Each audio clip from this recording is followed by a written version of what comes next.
साथियों नमस्कार, मैं डॉक्टर रावत। चलिए आज बात कर लेते हैं कि हम अपने जीवन को स्वस्थ कैसे रखें। साथियों मैं आपको आज एक इमोशन के बारे में बताने वाला हूँ, एक भाव के बारे में बताने वाला हूँ। साथियों हमें अपने जीवन में धन्यवाद का भाव रखना चाहिए, ग्रेटिट्यूड का भाव रखना चाहिए। जो ईश्वर ने हमें दिया उसका धन्यवाद, हमें संतान दी उसका धन्यवाद, हमें छत दी है उसका धन्यवाद, हमें पैसा दिया है उसका धन्यवाद। ज़्यादातर लोग जो नहीं है उसके पीछे भागते रहते हैं और जो है उसका धन्यवाद करना भूल जाते हैं। तो साथियों धन्यवाद का भाव रखिए, ग्रेटिट्यूड का भाव रखिए। अपने से नीचे वालों को देख को जियो कि जिनके पास छत नहीं है वो भी जी रहे हैं बेचारे। तो जीवन में सुबह शाम, सुबह उठते धन्यवाद का भाव रखिए, रात को सोते समय जो है उसका धन्यवाद।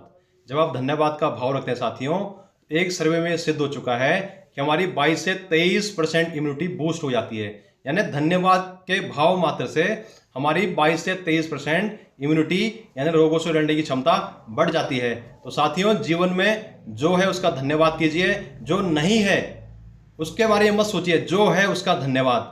बहुत बहुत धन्यवाद डॉक्टर रावत। जानकारी पसंद आई तो शेयर कीजिएगा और लाइक कीजिएगा। बहुत बहुत धन्यवाद। साथियों नमस्कार, मैं डॉक्टर रावत। चलिए आज बात कर लेते हैं कि हम अपने जीवन को स्वस्थ कैसे रखें। साथियों मैं आपको आज एक इमोशन के बारे में बताने वाला हूँ, एक भाव के बारे में बताने वाला हूँ। साथियों हमें अपने जीवन में धन्यवाद का भाव रखना चाहिए, ग्रेटिट्यूड का भाव रखना चाहिए। जो ईश्वर ने हमें दिया उसका धन्यवाद, हमें संतान दी उसका धन्यवाद, हमें छत दी है उसका धन्यवाद, हमें पैसा दिया है उसका धन्यवाद।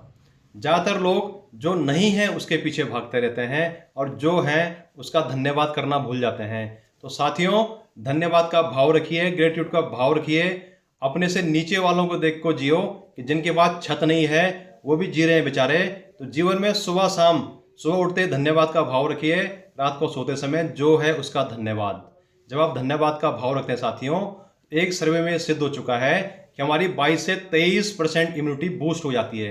यानी धन्यवाद के भाव मात्र से हमारी 22 से 23% इम्यूनिटी यानी रोगों से लड़ने की क्षमता बढ़ जाती है। तो साथियों जीवन में जो है उसका धन्यवाद कीजिए, जो नहीं है उसके बारे में मत सोचिए, जो है उसका धन्यवाद। बहुत बहुत धन्यवाद डॉक्टर रावत। जानकारी पसंद आई तो शेयर कीजिएगा और लाइक कीजिएगा। बहुत बहुत धन्यवाद।